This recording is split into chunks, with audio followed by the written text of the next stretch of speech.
Good evening, everybody. It is Sunday at 7 o'clock. I am Seth Eisenberg. I keep doing that wrong. And this is a conservative corner. So welcome if you're a return customer. Thanks. If you're a first timer, thanks. Hang out for a while. You might like it. And as always, the chat's open in all the rooms that we're in, like Rumble, X. So if you got a comment or question or something you want to get off your chest, just post it up there.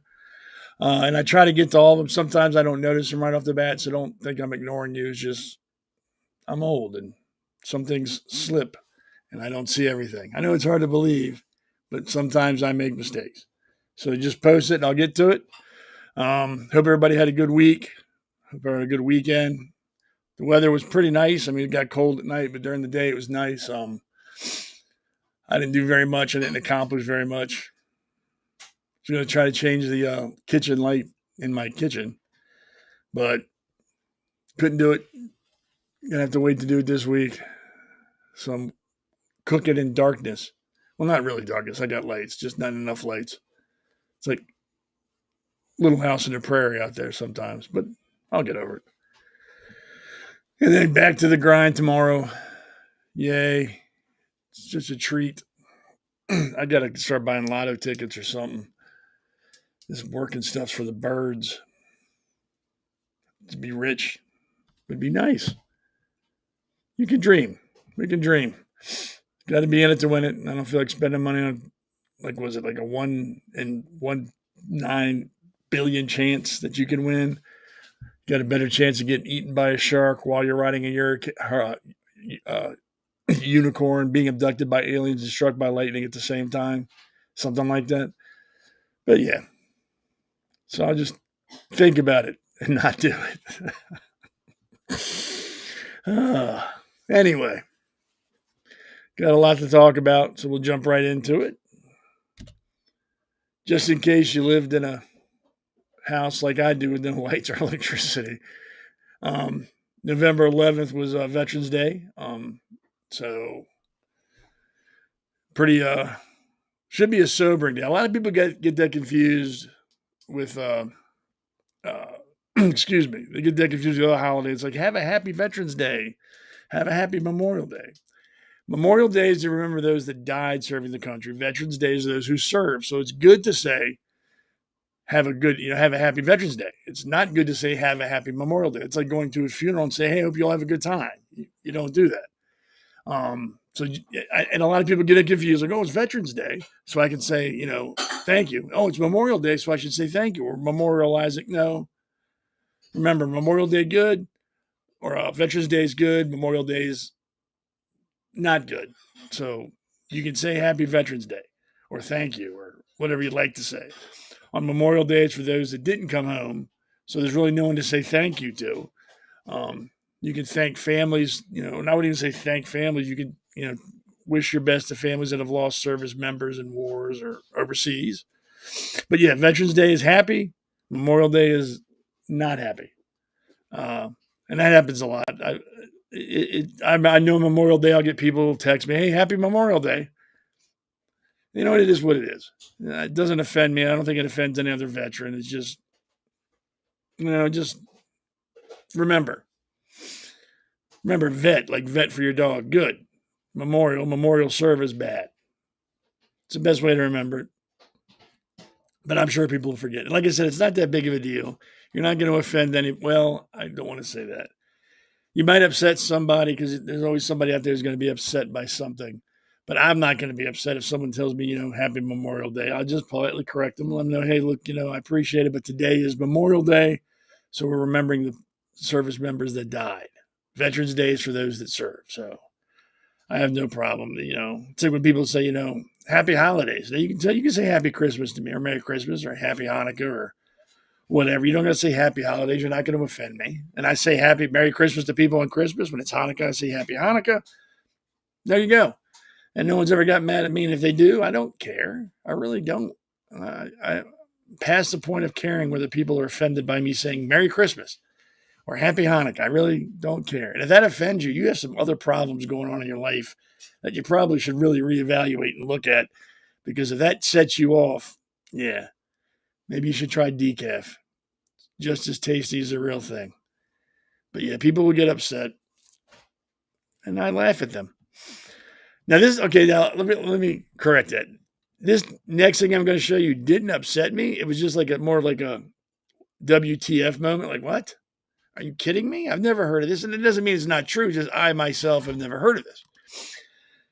So we have these two idiots. I mean, they were in the new Wizard of Oz. The black chick looks fake. I mean, she looks plastic. And there was that Ariana Grande. It looks like she's like going through chemotherapy. They both look horrible. Horrible. You can see every bone in their. You can count the ribs they have. But this is gorgeous. Heroin chic is gorgeous. They're both horrible actresses. I mean, really horrible actresses. I would rather watch paint dry than anything that they're in. And I didn't see the Oz they did because I could just tell it was going to be some political bullshit thing rammed down my throat because that's what they do in Hollywood now. Either they remake movies that have already been made because no one's got any imagination anymore, and then when they remake them, they change it to like some completely political stance, propaganda film on whatever the director thinks is important. So here we go. So on this one in Oz, apparently I didn't know this. Um, Oz is for gay people. I did not realize that.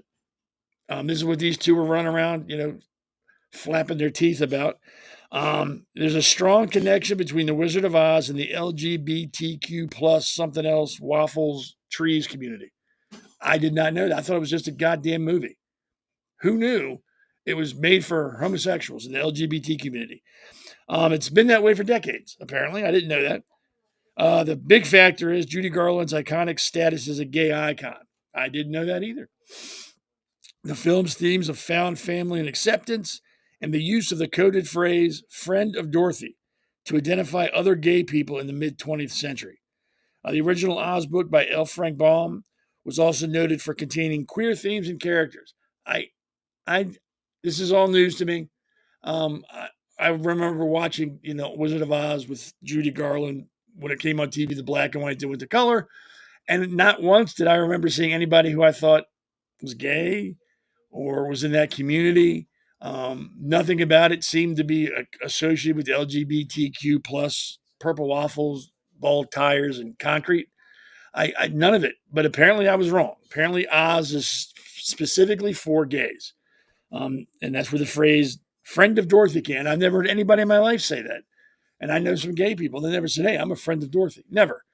Um, Once again, it's just some political crap that's getting shoved down our throat now from Hollywood. You can't go to a movie anymore to just be entertained.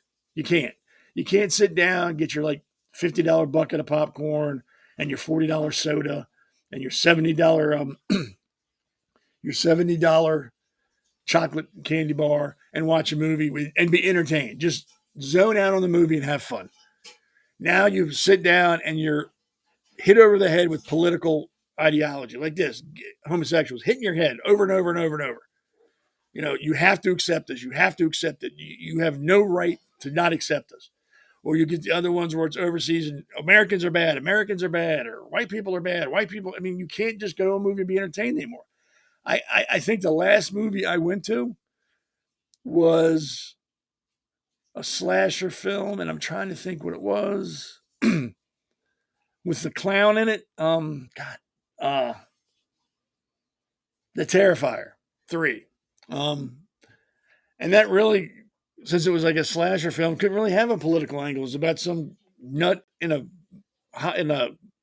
clown outfit hacking people up. I mean, there's A movies, there's B movies, and there's that movie. That was like a Z movie. I'm surprised it didn't go straight to DVD in the bin at 7-Eleven that you could get free when you buy a Slurpee. But at least there wasn't some political angle to it. You could just sit down and zone and just watch the movie and not have to be assaulted by somebody's political ideas. And that's what I miss about old Hollywood when they just were there to entertain us. Now we've got people who look like they haven't eaten in 7 months that are preaching to you about what you need to do and what is right. And then if you don't agree with them, you're wrong. I don't think Hollywood remembers who pays their bills. It's us, it's you, it's me, it's everybody goes to the movies. And if they keep making us feel like we're the bad guys because we don't agree with them, they're going to be jobless. And I know that'll never happen because there's too many morons in this country that think people in Hollywood are gods, that they can do no wrong and they're right. We should listen to them. People, I think I said it a couple Sundays ago, actors and actresses are professional liars. They play a role, they pretend to be somebody else. And that's not who they are. That's what they do all day is they lie. And you've got I think Liam Neeson's a good one. He complains about gun violence. Every movie he's in, he's got a gun and he's shooting somebody. But he's supposed to be anti-violent. You got Javier Bardem, whatever, that idiot guy, I can't remember his name, from No Country for Old Men with the weird haircut, who's anti-Israel because Israel's a genocide, is committing genocide and killing people. Most of the movies in it, he's killing people. This is what you deal with Hollywood. You've got these nuts that are just so out of touch with reality that it's almost comical. Oh, cut myself. I don't know how I did that. But that's what we deal with. And they had to get back to just entertaining. It's like, entertain me and shut up. If I want to know your political opinion, I'll ask you. Until then, act. Make me laugh, make me cry, scare me, make me think. But stop beating me in the head with political ideology that you agree with and think that I have to agree with. I can't look at anyone. They're disgusting. God, they're horrible looking.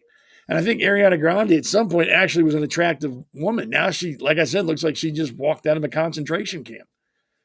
And that other chick is just annoying. I mean, she's one of those people that thinks she knows everything and all that stuff. And it's annoying. They're both annoying. It is what it is. I don't know if you heard about this. This is pretty funny. Let me find the notes on this one.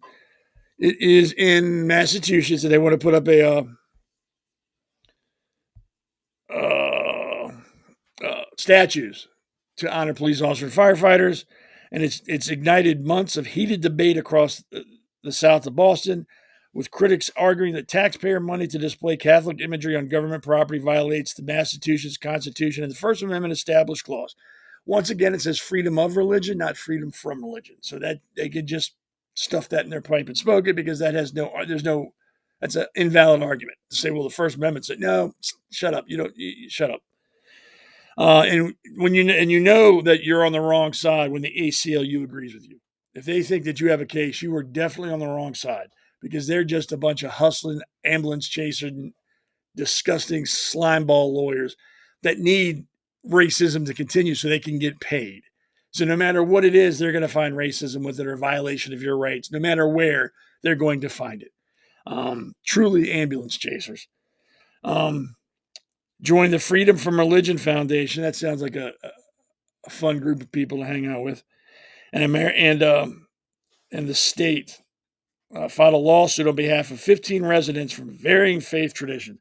So you have 15 miserable people in South Boston that got nothing else to do with their time but be offended by statues that are being put up to honor police officers and firefighters who have died in line of duty.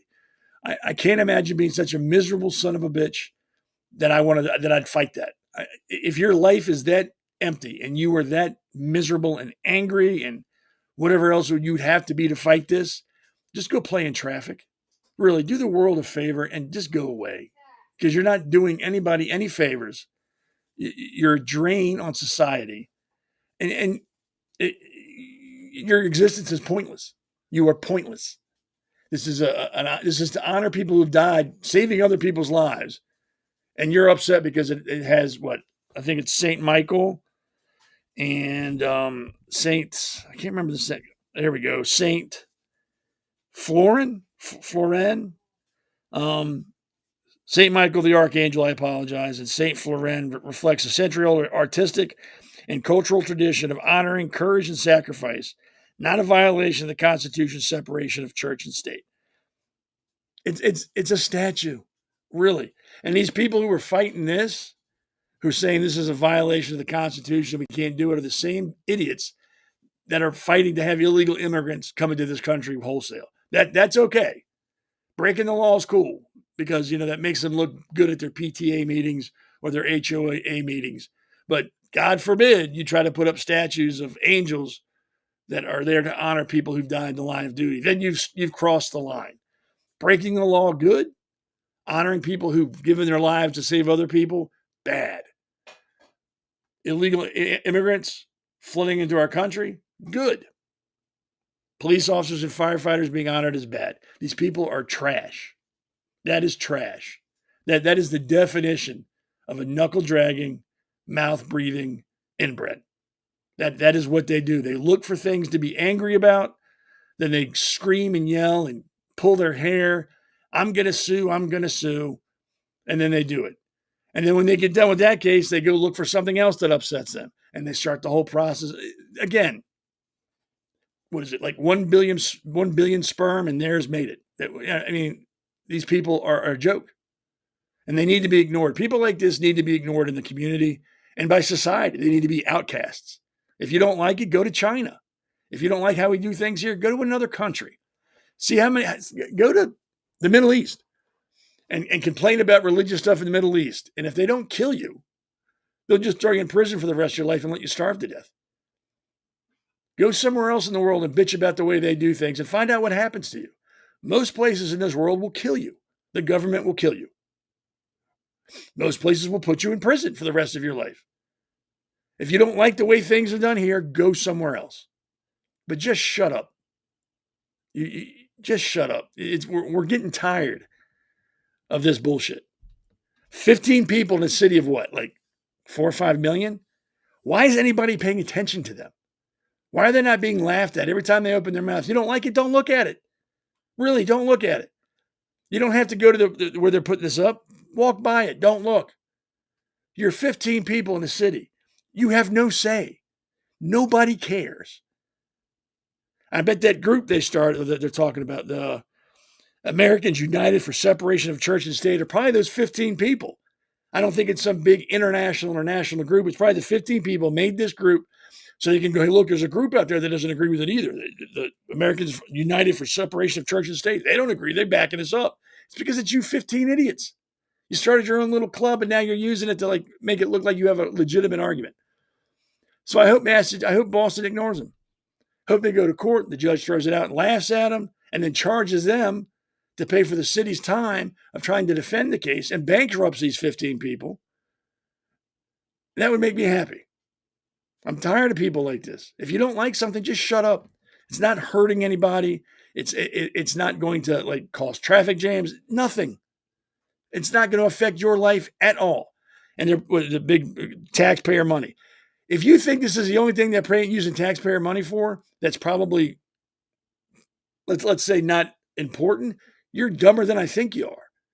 I guarantee you they've got money going to illegal immigration to feed them and clothe them and house them. Probably far more than the $800,000 is going to cost to put these statues up. I guarantee you way, way more than it's cost to put these statues up. But these idiots aren't saying anything about that because that's good. Remember, breaking the law is good. They'll support criminals. Won't support police officers and firefighters. Criminals, good. Firefighters and police officers, bad. That's all you need to know about those people. I mean, I don't understand how you can be so miserable in your life, so shallow, empty, lonely, and how insignificant you have to feel as a human being that you go out of your way to find things to be upset about so you can scream and yell about them and then sue people over them. I'm going to sue the state. You know what? I don't even want to talk about it anymore because they're not worth the breath I've expended on them so far. I mean, there's a lot more news going on that's breaking. And this, like I said, this is probably not breaking. This has been going on for a couple days, but I only come on once a week. So it's breaking to me. So there you got it. You got the two morons from the Wizard of Oz saying it's for gay people. Veterans Day was November 11th. Remember Veterans Day. Thank you. Memorial Day. You just remember those that passed and, lay wreaths or put flags up at veterans' grave sites. Then you have the geniuses in Massachusetts upset that they're going to honor police officers with traditional St. Michael, who's the patron saint of police officers. And I believe the other saint is the patron saint of firefighters. Can't do that. That's going to offend those 15 people. So we've got to stop everything to make sure that those mouth breathers are happy and everyone's life can get back on track once those knuckle draggers are good. You can't make this stuff up. You can't. It's to the point where common sense is so rare, like the title of the show, that it should be considered a superpower now. You should be considered a superhero if you have common sense because it's lacking everywhere. Everywhere you go, there's no common sense. It's all based on feelings. If I don't like it, then it's bad. If I like it, then it's good. And if I don't like it, nobody else can like it either. And if you do like it, you're bad. Or I'm going to sue you. Or I'm going to destroy it or whatever. There's no more common sense like it used to be back when I was younger. If you didn't like something, you just didn't pay attention to it. You walked by it. You ignored it. And your life went on. Just because you didn't like something doesn't mean your life came to a screeching halt. You didn't rush out and get a lawyer and start suing people because they're putting a statue up. Separation of church and state. It's freedom of religion, not freedom from religion, you idiots. They can put it up. They can put up the 10 Commandments. They can put up the Star of David. They can put up the Quran. It doesn't matter. They are not forcing you to adhere to that religion. That's what that means. The state can't force you to worship in a certain religion or a certain way. They can't. That's what it means. Doesn't mean they can't put things up. Christ almighty.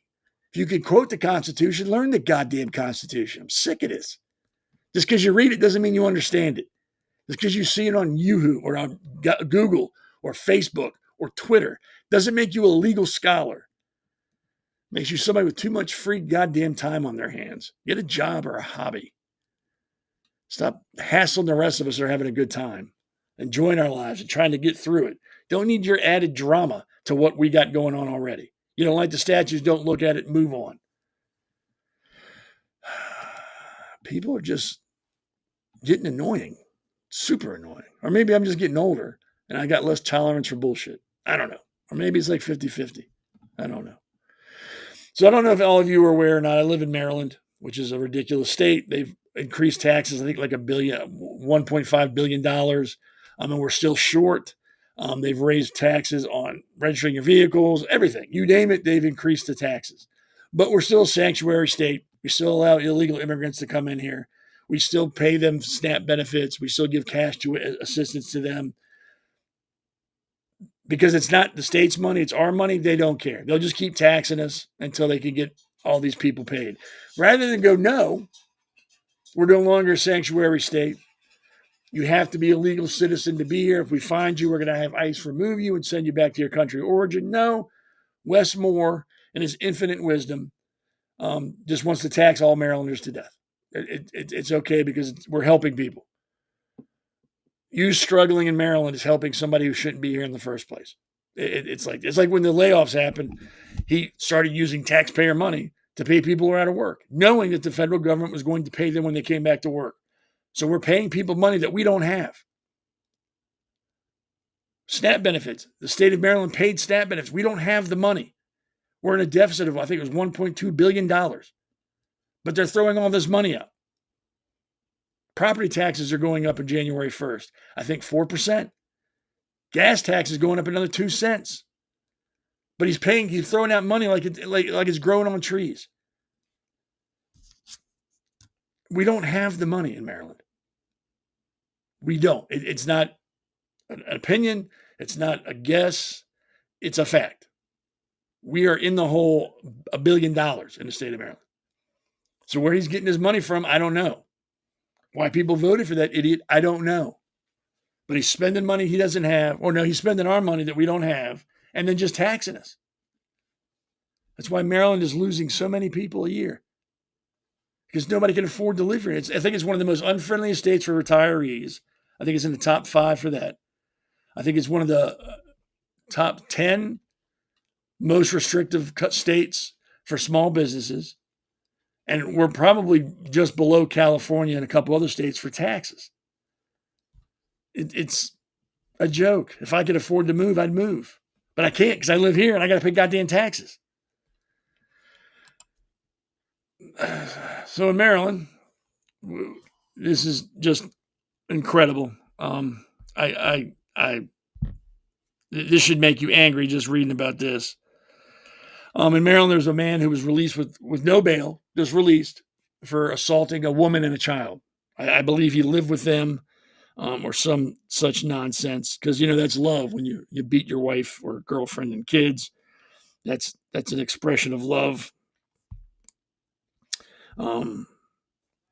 James Bowman, and it still allegedly hasn't gone to court yet, hit a woman and her toddler. I'm sorry, not even a child, a toddler.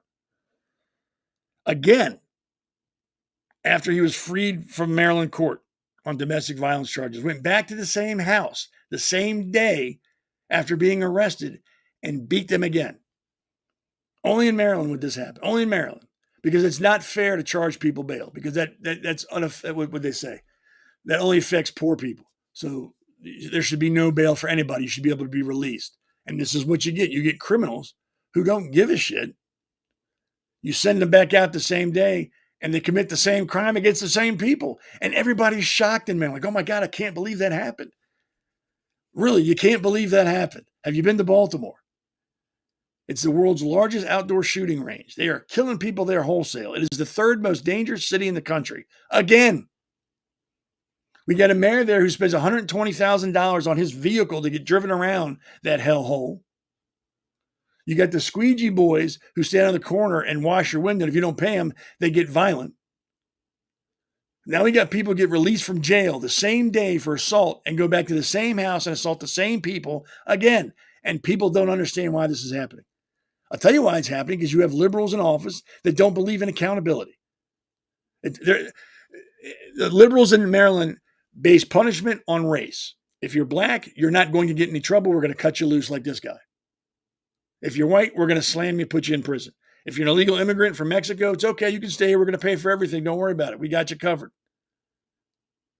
Maryland is a joke. It's no better than California. No better. And there's no better than the other liberal states. If you commit a crime in Maryland, you got a 50-50 shot of leaving the same day with no bail. And it shouldn't be that. If you assault, like this guy did, a woman and her child, a toddler, you assault them. You're charged with domestic violence. Your ass should stay in jail until your court date, or at the very least, you should get a restraining order that says you can't come back there. Not that a piece of paper kept anybody away from anybody, but at least it's another thing you can charge them with when he goes back to the same house the same day and beats the same people again. This is ridiculous. This is why I think everybody that can legally carry a weapon should carry a weapon. So when people like this come back for a second round, you put a bullet in their head and you're done with them. People like this only understand and will react to violence. You can't talk to this guy. Obviously, he's got the IQ of a flip-flop. Obviously, he's got issues. No one who's made a mistake would go back to the same house and commit the same crime on the same day. If it was a mistake, you'd be like, oh shit, I made a mistake. I'm staying away from them. I'm going about my business. I'm not going to go back to that house and get myself in any more trouble. I'm done. I'm not going back over there. So if you go back to the same house and do the same crime, you deserve to be shot. It's that simple. You are not a productive member of society. Productive members of society don't go beating on women and toddlers. That's not the sign of a productive member. That's the sign of a criminal, a dangerous human being. You do it once, okay, you're going to go to jail, we'll take care of it. But you come back the same day to do it again, yes, you deserve to be shot. That simple. But in Maryland, you can't have a gun. They don't even want cops to have guns in Maryland. They don't want anybody to be armed in Maryland. So crap like this will continue to go on. Baltimore will remain a dangerous city because good, honest people can't defend themselves legally. You can't. And what these people don't understand in Maryland is all they got to do is open their eyes and look that the only people that don't have guns are the law-abiding citizens. The criminals are armed to the teeth. They got all the guns because they don't listen to laws. That's why they're called criminals. Law-abiding citizens will listen to the law, regardless if it makes themselves vulnerable to criminals. They just will follow the law. And this is what happens. Criminals come back the same day to commit the same crime against the same people. The state's not going to hold them accountable. Who's going to hold them accountable? Wes Moore? That jackass? The liberals in Annapolis? The impotent Republican Party in Maryland? Who's going to stand up who's going to stand up for this lady and her toddler? Who's going to stand up for the people that are mugged and raped and assaulted in Baltimore City? When are they going to do something about being ranked the third most dangerous city in America for like the fourth year in a row? When are they going to do anything about that? When is somebody going to go, wait, this is enough? This is ridiculous. Honest people in Baltimore are afraid to go out there at night. You can't go down to the Inner Harbor at night anymore because that's where you get mugged. That's where the criminals hang out. But Maryland's not going to do anything about it. They're not even going to make you pay bail. They're just going to send you home. Promise not to do it again. And you better show up for your court date. Okay, you can go home. It's horrible that somebody actually had to go through that. And it's going to keep happening, especially in Maryland. Maryland used to be, we used to have governors in the state that while they were Democrat, still cared about the people in the state and did what they can to help. Now we get morons in office that are more concerned about fighting with the president than they are about the people that they represent. They're more concerned about filing lawsuits with taxpayer money that we don't have anymore in Maryland to fight the president than they are to try to help the people of Baltimore. That's what we have in office. We have a Republican Party in Maryland. That's a joke. That is a joke. They are cowards, and they would rather get invited to parties than do the right thing.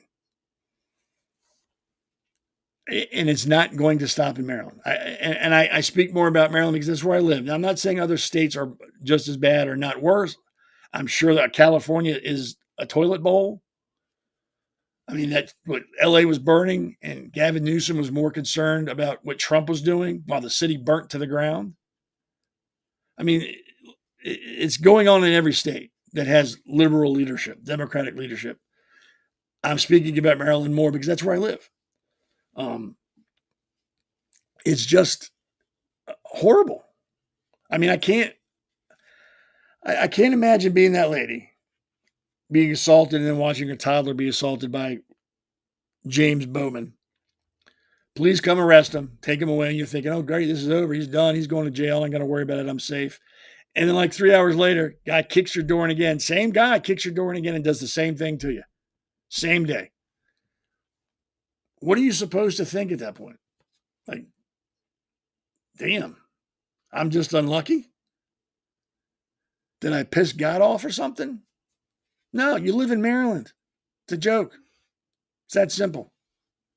They're not going to put this guy in jail. I guarantee you he got arrested again and cut loose again by some liberal judge that thinks it's more important to give hugs and handshakes than it is to hold criminals accountable and put them in jail. And it's going to continue. It will continue. It'll get worse. Just like everything, if you don't stop it soon, it gets worse. It snowballs.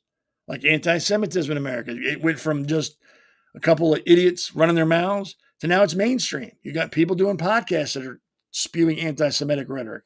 You've got politicians who are spewing anti-Semitic rhetoric. You've got organizations' sole purpose is anti-Semitic rhetoric. It's gotten worse. Assaults are up. Vandalism against synagogues is up year over year over year. I'm telling you, the criminals will get worse in Maryland. Once they find out that they're not going to get held accountable, they're not going to have to post bail, and they're going to get cut loose the same day, what is to stop them from continuing doing what they're doing? What's the deterrent? Really? They don't got to pay money, so they don't show up for court. They don't lose anything. They're not getting held overnight at the very least. They're getting cut out the same day. So, I miss a couple hours on the street. What the hell? What are witnesses going to start thinking? Well, shit, if I testify, tell the cops what happened, This guy's going to be out the same day. He's going to come get me. I'm not saying shit. I didn't see nothing. Didn't see nothing, didn't hear nothing. And I wouldn't blame anybody. I mean, we need to stop being so concerned about what happens to criminals and, what happened in their life and their upbringing and how, life hasn't been fair to them, and worry about the victims. I don't care about the criminals. Very few criminals are acting, without knowing what the problem, without doing what they know is not right. They know what they're doing is wrong. They know it. Very few. Those with extreme mental problems might have it like, well, I didn't know that was wrong. Or I wasn't know what I was doing. And that's a rare occasion. That's the exception, not the rule. But criminals know what they're doing. So I don't feel sorry for them. Not at all. Now, there's different varieties of criminals. Shoplifters, you know what? Pay the fine, get the hell out of here, whatever. Jaywalkers, speeders, things like that. As long as the crime doesn't affect anybody else around them, doesn't hurt anybody, fine. Then I'm okay with, send them home the same day, whatever. But when you start talking about crimes where people are assaulted or property is purposely damaged or there's drugs or weapons or violence involved, that changes the whole dichotomy. You have to hold those people accountable. They have to understand that there are repercussions for their actions. Sending them home the same day with no bail teaches them nothing. Obviously. It obviously taught this idiot nothing. And who paid the price? The victim. How likely do you think she is now to go to court and testify against that guy? Would you? Would you testify against this guy in open court, knowing the day he assaulted you, he was cut loose, charged with domestic violence, but allowed to go home by a judge who put up no bail? How comfortable and secure would you be in testifying against that man and know he would not be back out that same day? I wouldn't. I wouldn't take the chance, especially if you're a single parent. You can't, because it's not about you at that point. It's about you and your child. And this guy's assaulted the toddler, allegedly assaulted the toddler. Why would you take a chance? Suppose he gets the same judge again that sent him home with no bail. And the judge goes, well, I think he's really sincere in his apology. We'll give him community service and unsupervised probation and send him home. That's Maryland. That is Maryland. And it's sad. I feel sorry for victims of crimes that are going to start happening when people aren't held accountable, and that the same criminal comes back and commits the same crime against them again. I feel for them. I truly feel for those people. And if you're thinking of moving to Maryland, don't. I wouldn't live here if I had a choice. It is a shit state. They overtax you, and they don't. Apparently, it's okay to break the law in Maryland now. They're not going to hold you accountable. Don't move to Maryland. Stay the hell out. America's Pulse Network. The mainstream media is bought and paid for. The truth is twisted to fit their agenda. But America is waking up, because podcasts are the future for trusted media. Welcome to the America's Pulse Network. It is a network built by patriots that upholds the Constitution. The America's Pulse Network stands for God, truth, and the America First movement. There is no corporate propaganda, no government spin, just real news, real talk, and real voices fighting for faith, freedom, and the future of this great nation with common sense. Here are some of America's Pulse Network podcasts. Alexandra Levine Live, hosted by Alexandra Levine. Jersey Shore Podcast, hosted by Damon Galdo. The Conservative Corner, hosted by Seth Eisenberg. APN's The Pulse, hosted by Alexandra, Damon, and Seth. So tune into America's Pulse Network on the following social media platforms: X/Twitter, Rumble, Truth Social, Facebook, and YouTube. Join the revolution. Because the pulse of America beats for God and country. America's Pulse Network is for faith, family, freedom, and truth.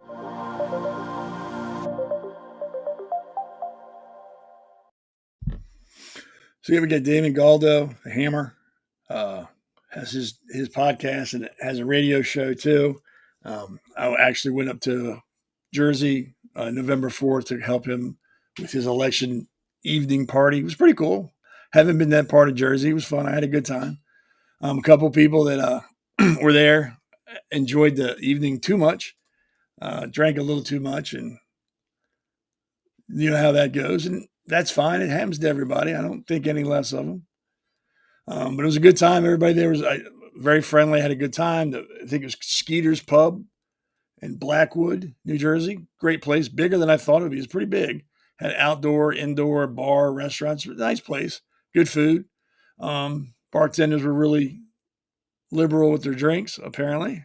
But yeah, great bar. If you live by there, I'd go there and hang out. It's a nice place.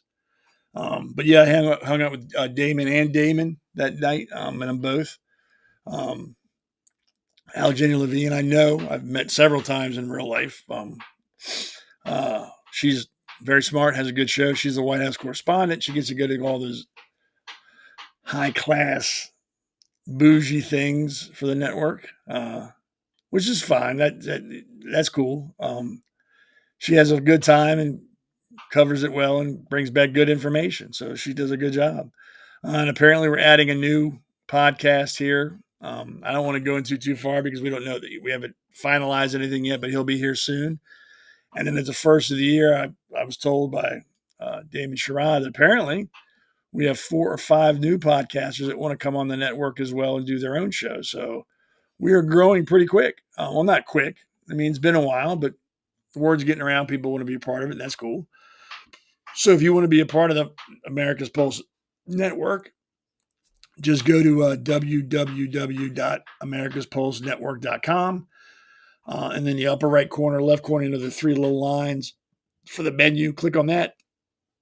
Submit a application to be a podcaster, and Mr. Sherrod will get in touch with you. It's a pretty painless process. We don't do anything crazy. We don't do a credit check or a background check or want DNA or blood or anything like that. It's pretty easy. But yeah, if you're interested, just go ahead and do that. Or if you're looking and you want to help sponsor the network, same thing, 3 lines, click on it and hit submit a application to be a sponsor. Again, it's very painless. It's pretty quick. But yeah, there's that. Good times. So I don't know if you heard about this. This is pretty interesting. I filed this under stupidity, ultimate stupidity. Yeah, it's when you see when we start talking about it, you understand what I mean. Suspected Haitian gang members exchange fire with U.S. Marines protecting U.S. Embassy in Port-au-Prince. On a scale of 1 to 10, 1 being, I made a mistake. It's okay. I'll get on with it. And 10 being, what the shit were you thinking, you goddamn moron? This would be a 25. I can't imagine being in a gang, number one, because you're in a gang. You're not organized. You're not trained. You're not tight. You're a gang. You're criminals. And you're walking around. And apparently earlier in the day in Port-au-Prince, there's like a riot. So things were probably kind of heated. These guys were, probably got done beating up old people or picking on people that didn't have guns and thought that, they were Billy Badass. They're walking down the street. And apparently there was Marines by the embassy, if I read this correctly. And the words were exchanged, and then it started into shooting. I wonder at what point these morons thought, hey, maybe we should start shooting at the Marines. Yeah, because we got a pretty good chance of getting them. Why would you pick on a group of people whose nickname is Devil Dog? Why? Were you having a bad day? Did you get in a fight with the wife? Did your parole officer give you a hard time? What happened that made you think that would be a smart move to open fire on U.S. Marines? Did you think they weren't going to shoot back? Are you one of these people that think the guns they carry don't have bullets in them? They're just for show. They got to get permission to load them. I have done some stupid things in my life, and I'm not going to deny it, some really dumb things.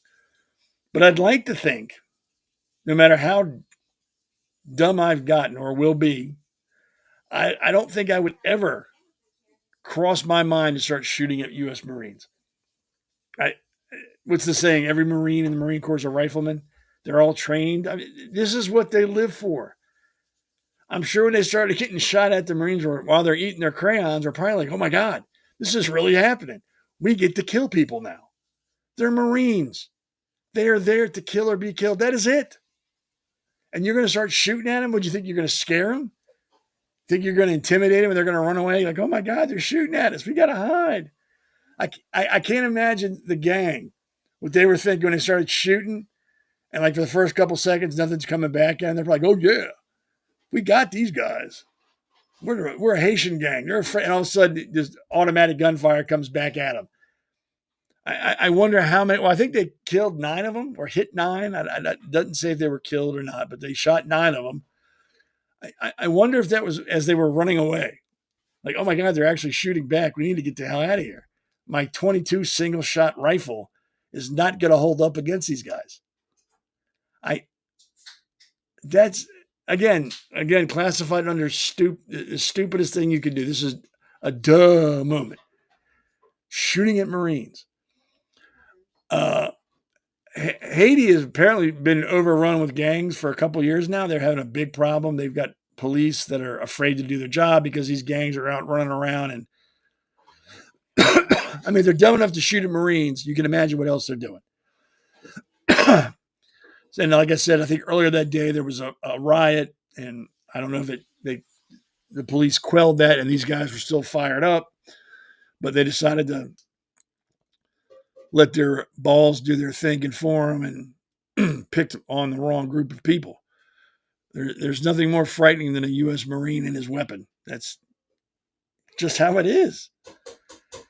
And you almost want to feel sorry for the Haitian gang. Like, oh my God, really? God, dude, stop, just run. But then you think they're gangs and they're criminals. I really don't feel sorry for them. They brought it on themselves. You start shooting at somebody in fatigues, and you know the Marines, you need to understand they're going to shoot back, and they're a much better shot than you. So that happened in Haiti, I think a couple days ago. Excuse me. A group of suspected Haitian gang members fired this week on American forces protecting the U.S. Embassy in Port-au-Prince, a spokesman said Saturday.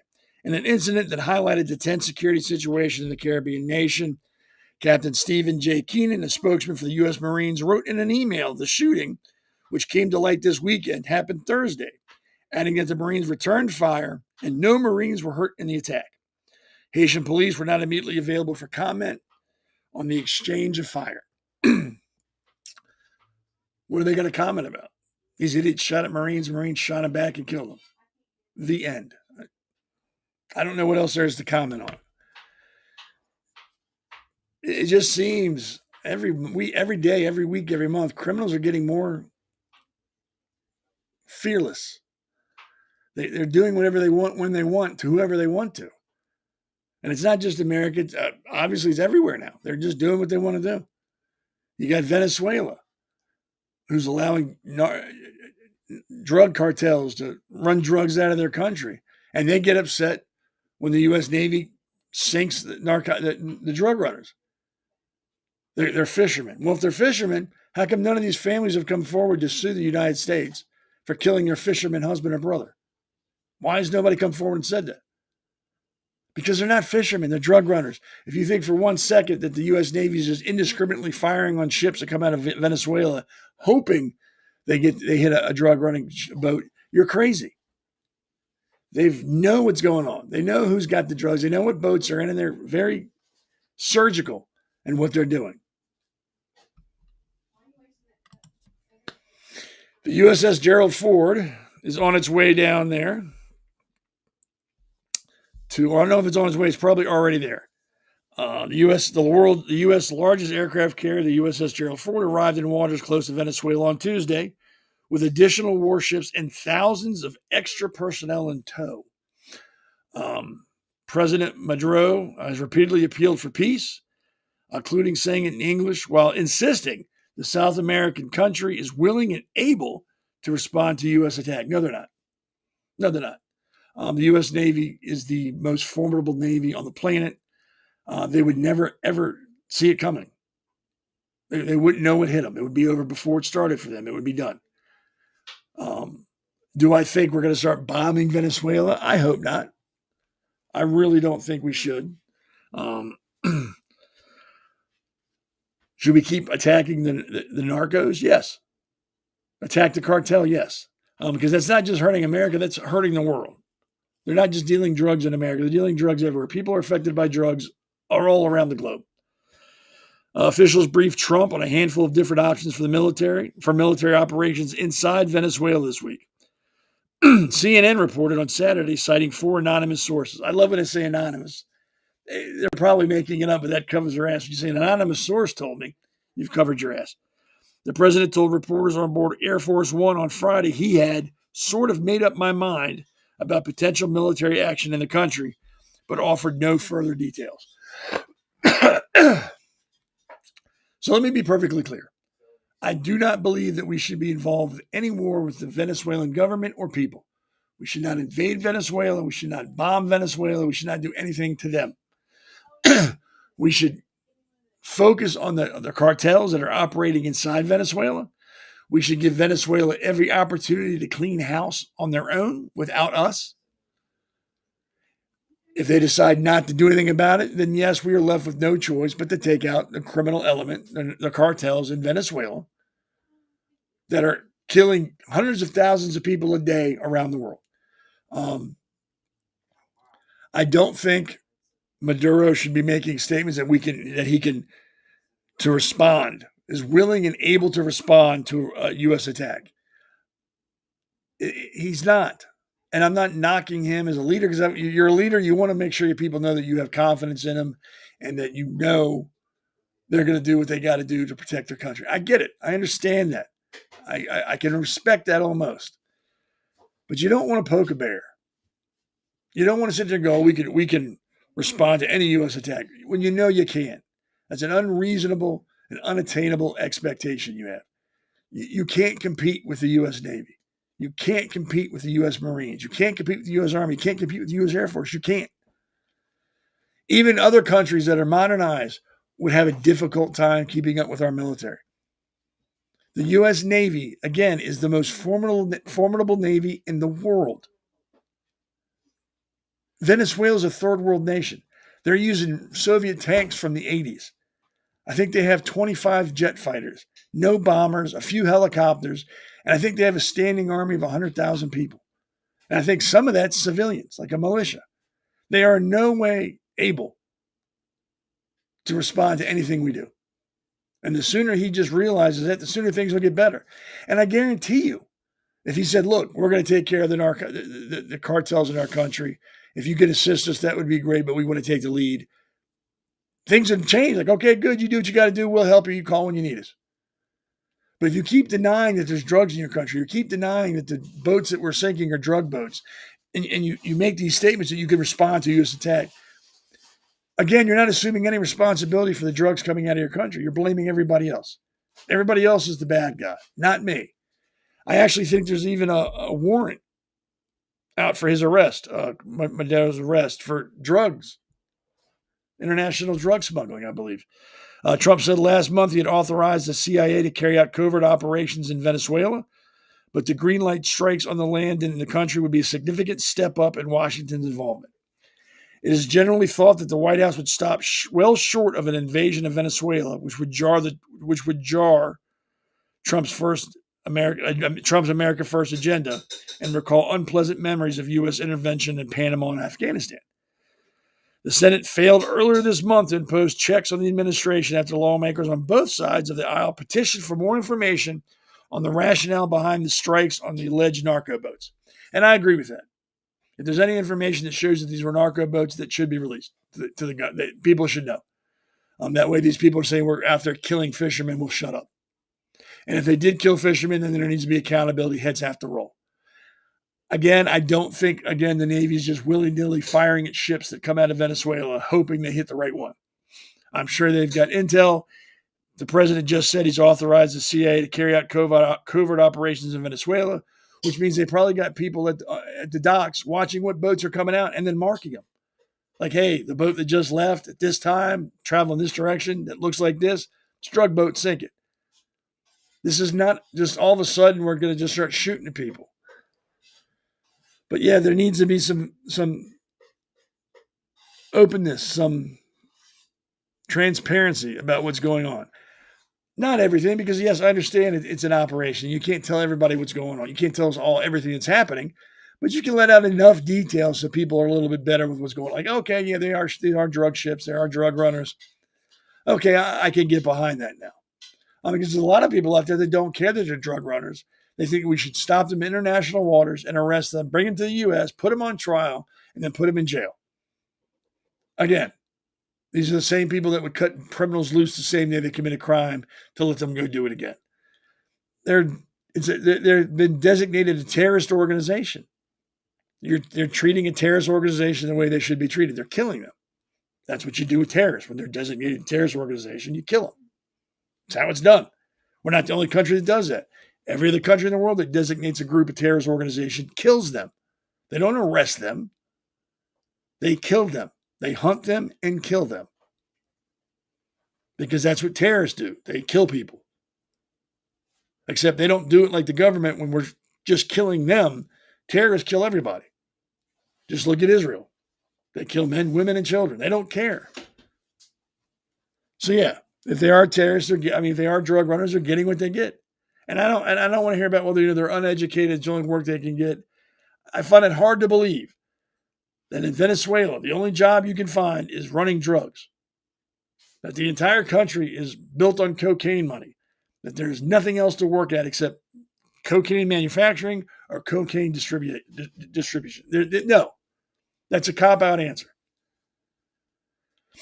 And I'm sure they're having a hard time filling those boats now because every time they leave the port, they're getting shot up. So I'm sure nobody wants to do it anymore. And I will say that Madrone, I think last week, they shot down 3 planes. They shot down 3 planes in Venezuela that they thought were running drugs through the air. So maybe they are starting to realize, hey, we have to assume some responsibility here. These drugs are coming out of our country. We know the cartels are here. We need to do something because we cannot fight the cartels in the United States. The United States wants to fight the cartels, then we should fight with them to kill the cartels. It's a no-brainer. Cartels aren't good people. We're not talking about people dealing weed. We're talking about people dealing fentanyl and heroin and cocaine. So I don't understand why these people we need to understand the plight of these people and come to an understanding. No, we don't. And yes, I understand that they only deal drugs because there's a market for it here. I get it. No one's forcing these people to do drugs. They do it because it's available. So maybe if we take the supply away or dwindle the supply a little bit, maybe we can start getting these addicts some help. Get them off the streets at the very least. Something. But as long as there's a free flow of drugs into this country, there's no reason to get healthy. There's no reason to stop. So start killing them. The drug dealers, the drug runners, the cartels, the ones peddling poison to people, kill them. Because they're killing others. And all we do is stand by and watch it. Again, the Venezuelan president gives a message to Donald Trump, and I just read that in English. He wants the peace, doesn't want there to be unnecessary wars, but again, his country is willing and able to retaliate should the Americans attack them. And again, they can't. And I applaud the confidence. I mean, you know what? You're talking a really good game, but I hope they don't call your bluff. I really don't. I hope not. I hope they're building up. I hope they're doing this to scare the cartels. I hope this is a message to them more than as a message to Maduro and the Venezuelan government. And what they need to start doing is letting the people of Venezuela know that we're not there for you. We don't carry on with your lives. We're here for the drug dealers. We're here for the cartels. We're here for the drug smugglers. Not everybody else, just them. Because God knows what their government's telling them. And I'm sure it's not that we're just there for the cartels. They're probably saying, they're going to invade us. They're going to get us. And here's some information on the USS Gerald Ford. It's the super carrier is what it's called. Is an unofficial media term for the largest class of aircraft carriers, typically defined as those displacing over 65,000 to 100,000 long tons. That's the water they push off to stay afloat and that's a lot. These ships are essentially mobile air bases and often feature nuclear power, allowing them to project immense air power globally. The U.S. Navy's Nimitz class and Gerald R. Ford class carriers are the primary examples in active service today. So, the Gerald Ford is a super carrier. The Nimitz class, I guess, would be called a normal carrier, which is still, I don't know if you've ever been on one. I've been on one. They are immense. They're floating cities.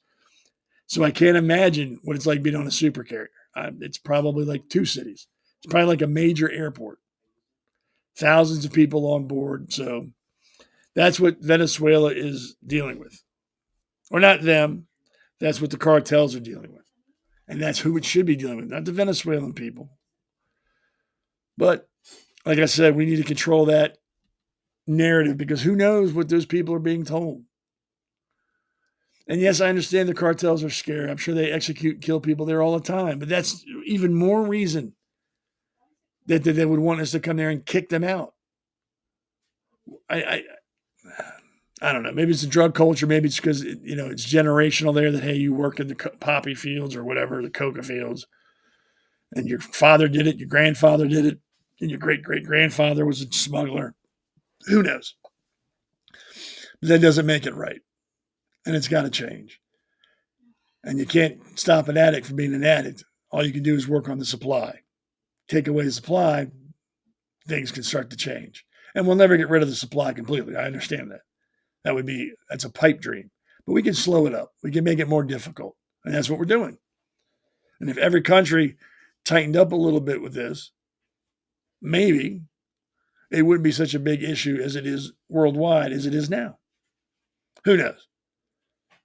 Who knows? But that's what's going on in Venezuela. I'm sure we're going to talk about that Wednesday night on the Pulse. That's where we all get together and talk about everything going on.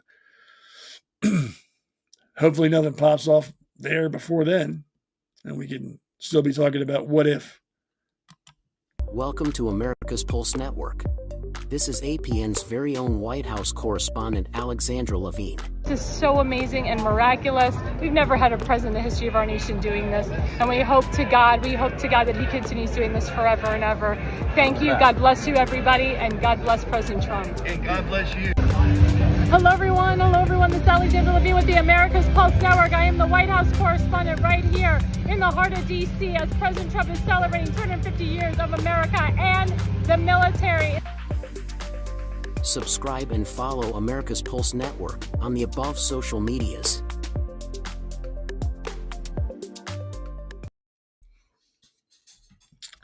Again, that was Alexandra Levine, the White House correspondent.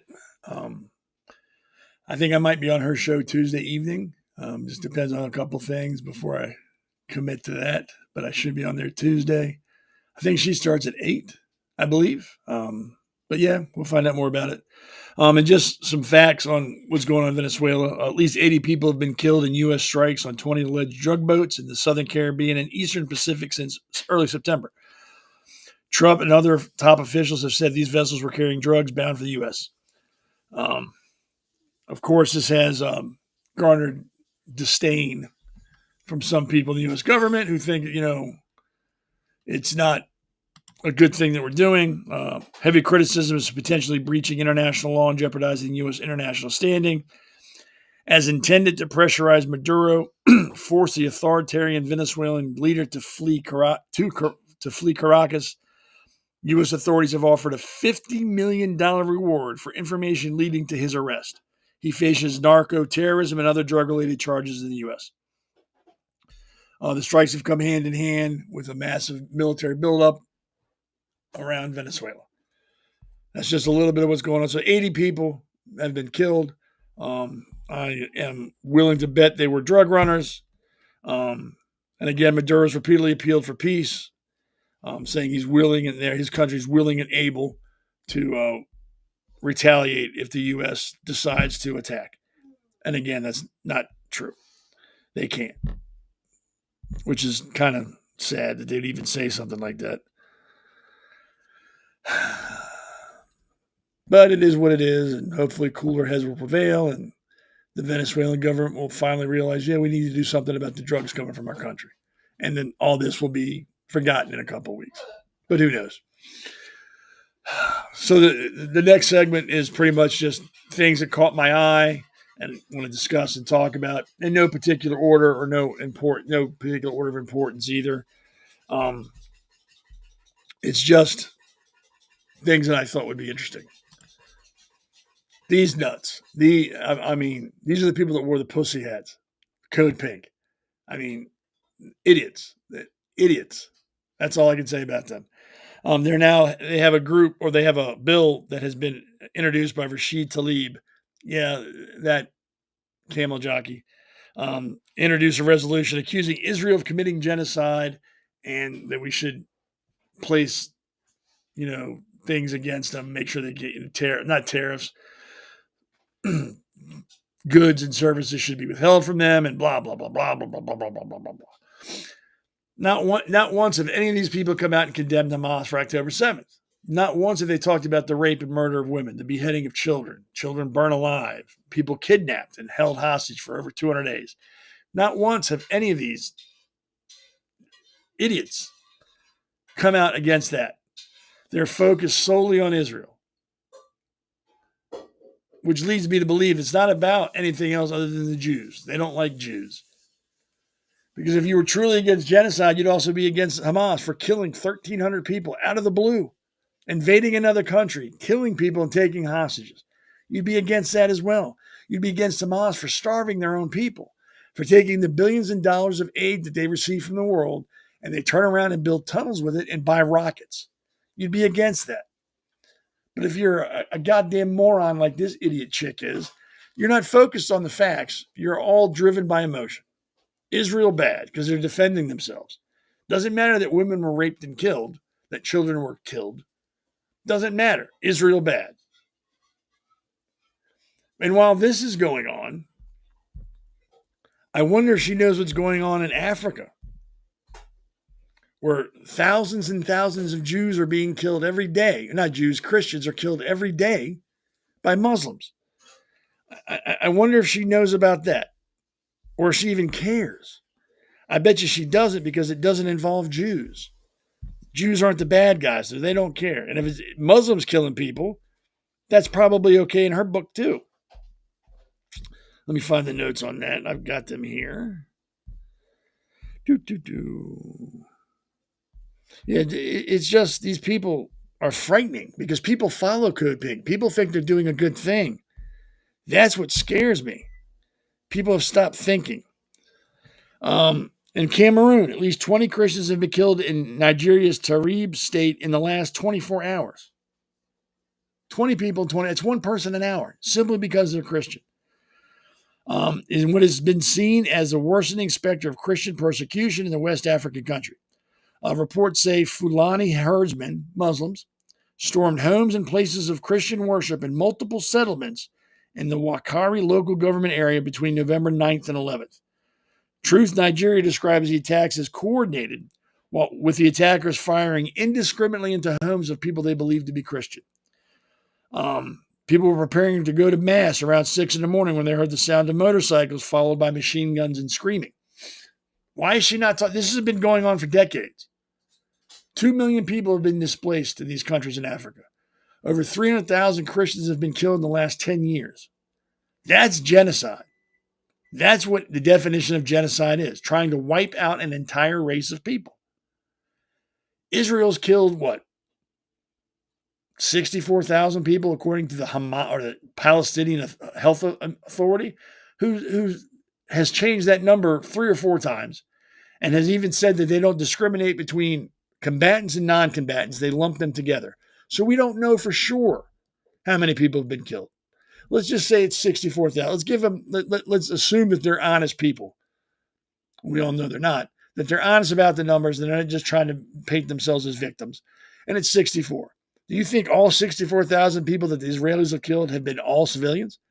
That they haven't killed one Hamas person? In the last 2 years, they've killed nothing but civilians. Do you really believe that? And if you do, you're stupid. You know nothing other than you don't like Jews and you want to blame them for everything. You can't fight a war for 2 years and not kill an enemy combatant. Can't do it. Can't happen. Even if you're trying not to kill enemy combatants and you bomb the country, you're going to hit one or two. So anybody believes that there's no combatants that have been killed and it's all women and children that are being killed by Israel, you're an idiot. You are truly an idiot, and I hope that you don't breed because you're just going to pollute the gene pool further. So out of the 64,000 that were killed, let's assume 20,000 were civilians and the rest were enemy combatants, which seems about right. 40,000 combatants, 25 civilians caught in, collateral damage, which is horrible, very horrible. But can you name me another war where only 20,000 people, civilians, have been killed? Can you name one? No, because that's never heard of. Israel has gone out of their way to the cost of their own people's lives to make sure and try to minimize the damage against civilian targets. They're trying to.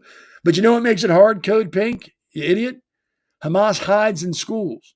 They hide in hospitals. They hide in communities. They fire rockets from these places. Their base of operations are in the hospitals and schools.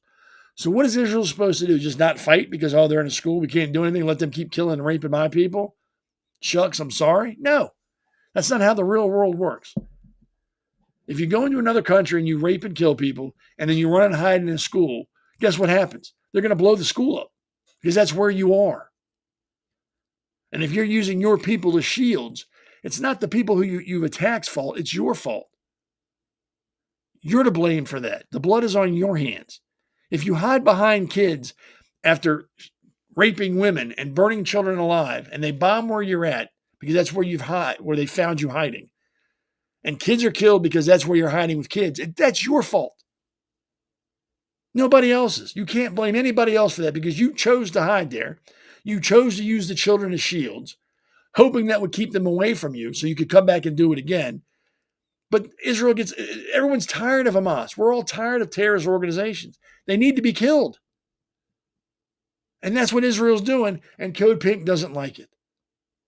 Code Pink doesn't like it simply because they're Jewish. Doesn't like Israel. Anti-Zionist. If you're an anti-Zionist, you're anti-Jewish. There's no way around it. All Zionism is the belief that the Jews are entitled to a home country and should be allowed to defend it. That's what Zionism means in a nutshell. So if you're anti-Zionist, you're anti-Jewish. And you can try to split hairs all you want and say you're not, but you are. And you're also pro-Hamas because you're not coming out against a terrorist organization that started all this. That's what everybody forgets. October 7th, Israel's minding their own business. People were at a music festival. People were farming on a kibbutz. People were at work. Hamas dropped in from the air, ran through fences, and shot into crowds of men, women, and children. Just shot, didn't care. They've got videos of Hamas dragging old people from their car and shooting them in the head on October 7th. They've got videos of Hamas shooting children on purpose, not on accident, targeting children. They have recorded phone calls of Hamas, whatever you want to call them, insurgents, calling their families while they're killing Jews, saying, "Mom, I killed 10 Jews today." Bragging about this. But that's okay with Code Pink. That's okay with the rest of these anti-Semites, these inbred pieces of shit. That's fine. Kill a Jew kid, doesn't matter. Rape a Jew woman, doesn't matter. But don't fight back if you're Jewish, because that makes you a bad guy, and we're going to call you out on it. And I'm glad Israel doesn't listen. I'm glad Israel doesn't care. I'm just upset that Israel decided to go into a ceasefire. If I were Israel, I would have turned that whole country into glass. I'd have killed them all. Because this is not just happening on October 7th. This happens every year. Over 400 rockets a year are shot into Israel from Gaza. 400 a year. Suicide bombers. Mass shootings. Every year. Not just this year. It's been going on for decades. And then as soon as Israel fires back, they're the bad guys. Not Hamas for hiding in schools. Not Hamas for hiding in hospitals. Israel for shooting back. Fuck them. Bunch of desert rats need to be killed. The world will be a better place if Hamas is eradicated. The world will be a better place if the Muslim Brotherhood is eradicated.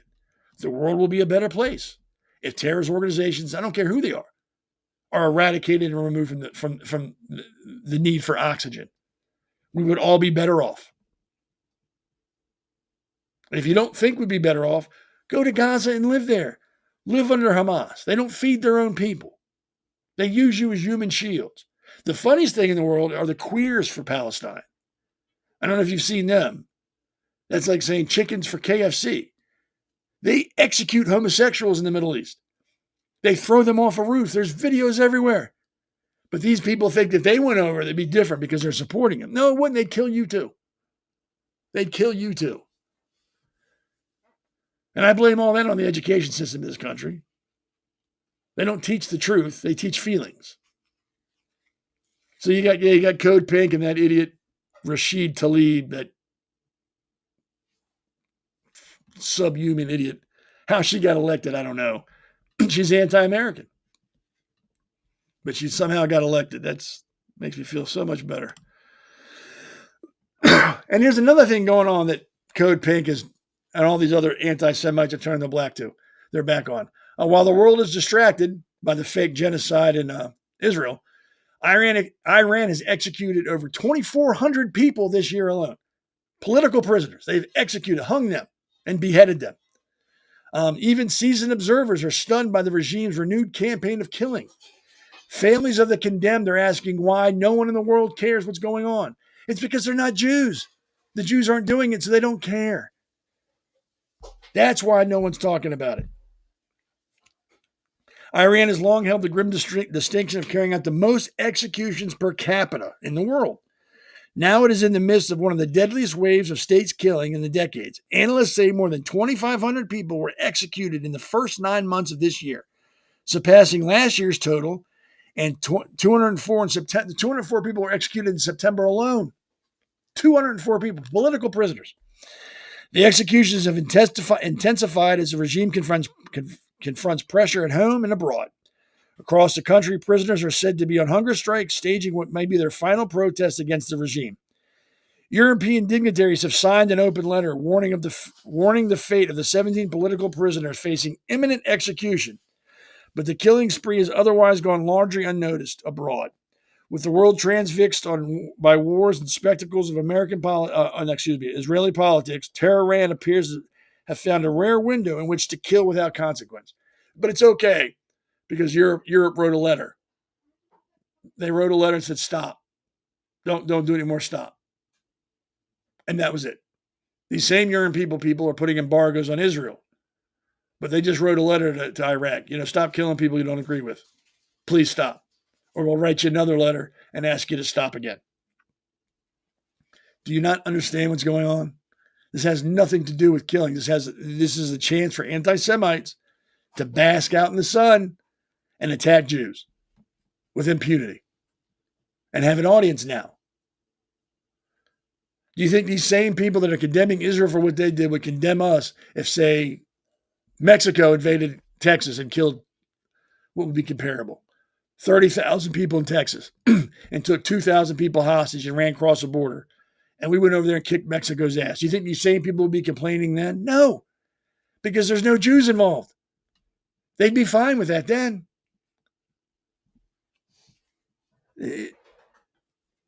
Racism on any level is a sign of low intelligence. It's just very low intelligence, low class, low intelligence, mouth breathing, knuckle dragging, inbred stuff. But when you condemn the Jews for defending themselves, that's even lower. People were raped, beheaded, burned alive, and killed on October 7th. And the world expected Israel just to stand by and take it. Well, I'm glad they didn't. And I hope they don't stop. I hope they keep going until everyone in Hamas is killed. And then you keep hearing about, well, there's Muslims that, support Israel. Really, I haven't seen one on the news yet. Haven't heard one speaking out against Hamas. Not one. So until that happens, I don't believe it. Here you go. Again, going on the rest of the world that Code Pink's ignoring. These are 3 Christians in Africa that were beheaded by Muslims because they're Christian. And Muslims don't like any other religion except their own.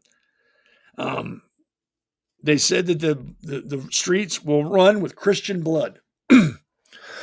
But it's Muslims doing the killing, so it's okay. Because if you say something against the Muslims, then you're an Islamophobe and you're racist. So it's okay for them to kill people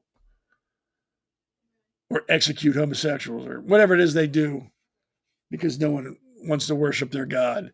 This is acceptable behavior, and it's happening every day in Africa. Every day. They're burning churches, killing priests, killing followers of Jesus Christ simply because they're not Muslim. Every day. When the world is not saying shit about it.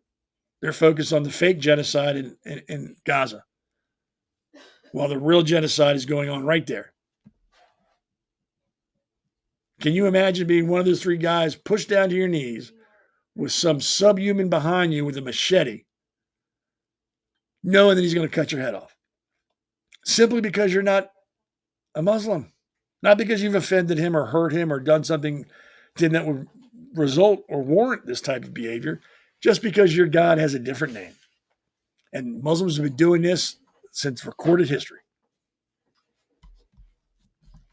And to think they're going to stop, well, I got swampland in Arizona, I'll sell you.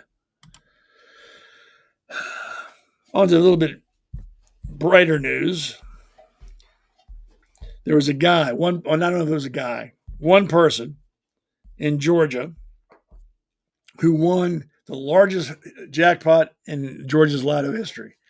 $980 million. One person, one ticket. Can you imagine waking up knowing that the rest of your life you don't got to work another day? Your bills, don't got to worry about them. Your family, set for life. You get to relax. You get to live the good life now. It's awesome. I think the taxes they took out were $450 million. So almost, or a little, about half, 50%, a little shy, which is a lot. But $450 million, you're still set for life. But then they tax you every year on that. If you put it in the bank, they're going to tax you. If you spend it, they're going to tax you.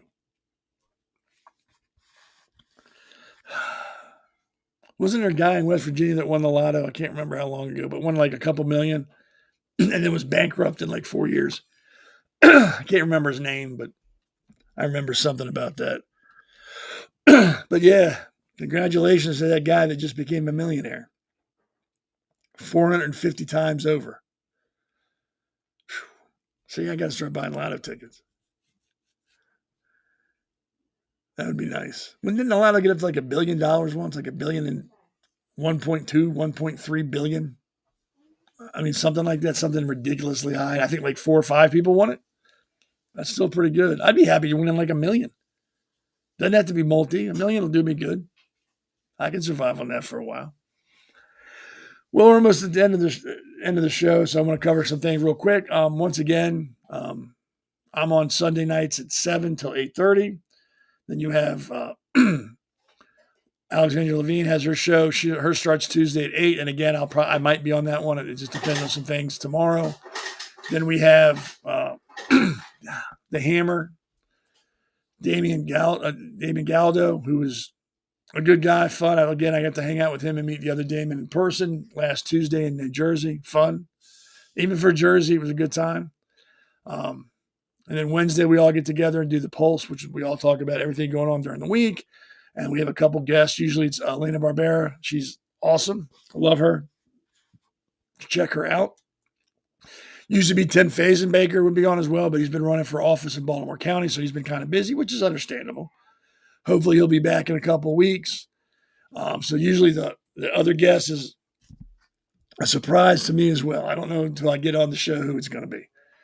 Also, again, if you're looking to be a podcaster here, just go to www.America's Pulse Network and fill out the application. And again, if you'd like to sponsor anybody's show or just the network in general, again, go to www.americaspulsenetwork.com.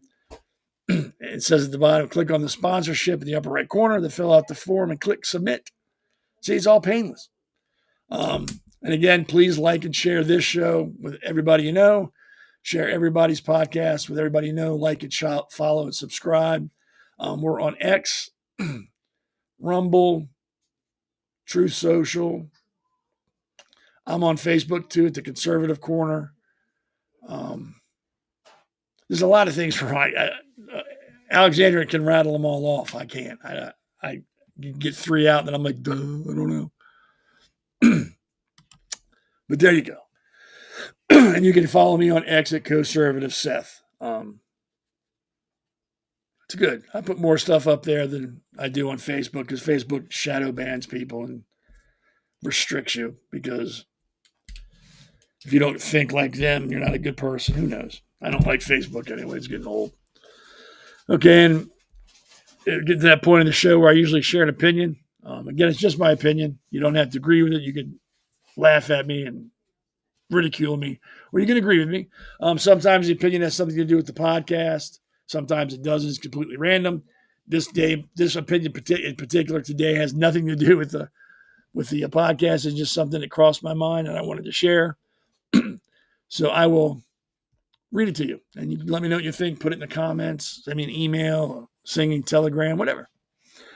A manager is hired. A leader is chosen. The difference begins the moment the team meets the new person in the corner office. A manager walks in with the mandate printed on thick paper, targets, head count, a budget, and that budget must not be exceeded. He opens the first meeting by laying out the rules, the reporting lines, the cadence of updates. He is polite, professional, and already thinking how to protect his own performance score. People nod, open their laptops, and begin translating his words into tasks they can finish before the next deadline. They respect the position, but do not respect the person. A leader walks in carrying almost nothing. Maybe a notebook, maybe just a quiet certainty. They spend the first 2 weeks asking questions and saying almost nothing in meetings except, tell me more. Or, what would happen if we stopped doing that? They eat lunch with people, whoever's in the break room, remember the names of the intern's dog, and notices who flinches when certain topics come up. By the end of the month, the team is already talking about possibilities they had stopped believing in years ago. Not because she ordered them to, but because they've made it safe for them to say it out loud. A manager controls time. He blocks calendars, sets checkpoints, and treats every hour as a resource that must be accounted for. A leader gives time back. They cancel recurring status meetings because you already know what needs to be done. And people discover they suddenly have 3 extra hours a week to think. A manager measures spreadsheets, velocity charts, utilization rates. When the numbers dip, he calls a meeting to explain variance. A leader also measures, but the most important metrics are invisible. How willing is someone to speak up at a meeting? How long does it take to get the new hire to laugh at the inside joke? Whether people linger in the office after hours because they want to, not because they have to. When crisis arrives, and it always does in the workplace, the difference becomes stark. The manager's instinct is triage and containment. He needs a root cause, a protective action plan, and, if possible, someone to blame who's below him on the ladder. A leader's instinct is to widen the circle. They pull in the exact people who are closest to the problem, give them the ugliest version of the truth, and ask what it would take if failure wasn't an option to fix this. They then stand aside while they let those people do their job, shoulder to shoulder, publicly and unmistakably. Managers often speak of accountability. Leaders speak rarely of it because they embody it. The team already knows that if the project ships late, they will walk into the executive review and say, it's on me, before anyone else has a chance to point the fingers. That single act purchases more loyalty than 100 team building offsites. Managers promote competence. Leaders promote courage. A competent person can execute the plan exactly as it's written. A courageous person can tell you the plan is wrong and propose a better one at the exact moment when it is most politically dangerous to do so. A leader knows the second skill is rarer and far more valuable, so they protect it wherever they find it, even if it makes their own life harder. Over the time, difference compounds. A team under management becomes efficient, predictable, quietly resigned. They meet their numbers, and every year a few of the best ones leave for something that feels far less than a transaction. A team under a leader becomes restless in the best way. They argue more, ship riskier things, and stay longer than anyone expected. When one of them eventually outgrows the role, the leader celebrates harder than anyone because that was the point all along. Years later, no one remembers the manager's quarterly targets. They remember the leader who, on the worst day of the project, ordered pizza at 2 a.m., rolled up their sleeves, and rewrote the code themselves, not because they had to, but because they refused to let the team fail alone. They remembered the way they looked at them in the eye and said, "We're going to fix this together. Then we're going to change things that made this possible in the first place." That is the divide. One keeps the world turning, the other changes the direction it's facing. Both are necessary, but only one is remembered. And that's my opinion. You don't have to agree with it. You don't have to like it. But there it is. Well, thank you, everybody, for hanging out. It's 8:30. I appreciate your time. Those who watch it now and those who are going to watch it later, thank you very much. If you have any questions about anything I said, you can reach me at Conservative Seth on X, the Conservative Corner on Facebook, or you can post it here and I will get it on the chat at some point. Have a good day. I will see, or evening, not day, evening. Have a good evening, and I will see you Wednesday at 8 on the Pulse, possibly Tuesday. I'm not sure yet. We'll post something if I'm going to be on that Tuesday at 8 on Alexander's show. And remember, if you live your life set on a base of principles and not a political party, you're going to lead a pretty good life. Everybody have a good evening, and I will see you soon.